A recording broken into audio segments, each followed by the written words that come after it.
pepeleh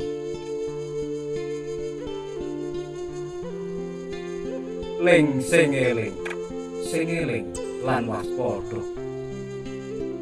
iki jaman wis saya tuwa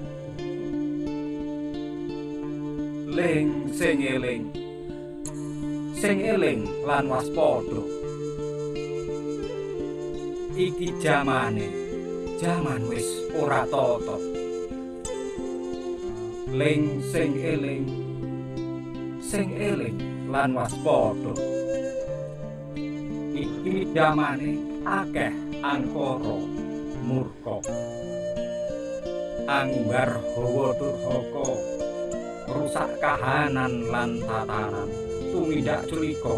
para durjana adikang adikku akeh kang padha ninggalke pranata agama kang dadi paudraning Nuswantara para ulama padha dinista kelawan fitnah lan aniaya ling sing eling lan waspada dek berpitik ala kerta